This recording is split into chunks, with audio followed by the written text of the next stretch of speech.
Hey, this is Ryan McAllister with Triag. It is Tuesday, June 20th. We're coming to you with, wanted to talk about the many colors of soybeans that we're seeing right now. We've been seeing, because it's been so dry in a big part of our marketing area, we've been seeing this kind of symptomology for a little while, where we have yellowing on the outside of the leaf. Sometimes if that gets worse, that turns brown. Whole plants might look something like this. This is potassium deficiency. It seems like every year we see it on the clay knobs, or any place where maybe we overly compacted it, end rows, things like that. Because when we have compacted roots or we have excessively dry conditions, we can get potassium deficiency, and that's what it looks like. It's always the outside edge of the leaf. That's what we've been seeing for a while across a lot of our marketing area because it's been so dry.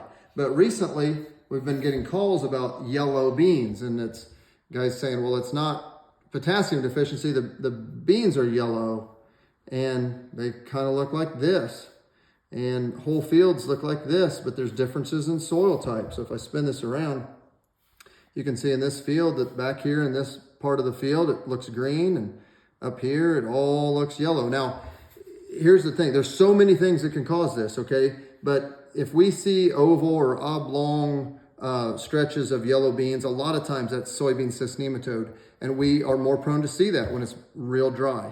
But right now, what we've been actually seeing is that the nodules that are on our soybean roots happen when there's about 2 trifoliates on a bean plant. So when it hits about V2, 2 trifoliates, nodules start to form on the soybean plant. It doesn't do it on its own. It's a symbiotic relationship between a soybean plant and what's called Brady Rhizobium japonicum. It's bacteria, and they form this mutually beneficial relationship. Nodules form, the plant makes nitrogen. You know, a soybean plant needs more nitrogen per bushel than corn. It's just the nodules are nitrogen fixing, and it usually takes care of it.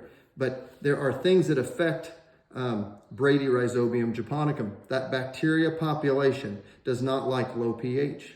So if you have fields that are lower pH, or maybe you know they need lime and you haven't limed them, we're going to have less bacteria population there. So that will lead to less nodules per soybean plant.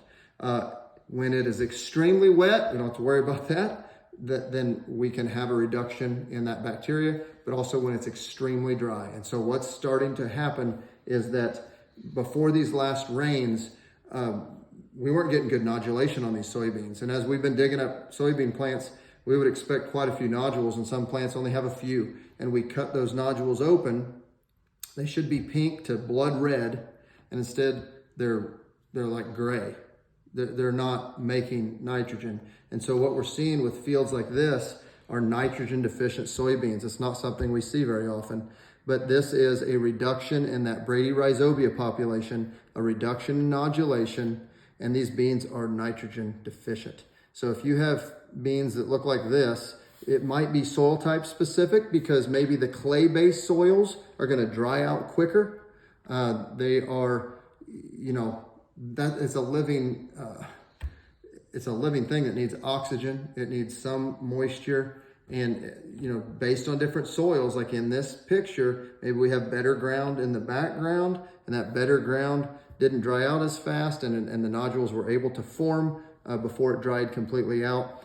Every single field is going to be different, okay? We mainly in this video wanted to show you that we are having some nodulation issues. We are having nitrogen deficient soybeans that may also lead to other things. It could be manganese deficiency and sulfur and other things, but it all kind of starts with our nodules aren't working. So in some instances, we may need to go out with a rescue treatment, which we typically don't do.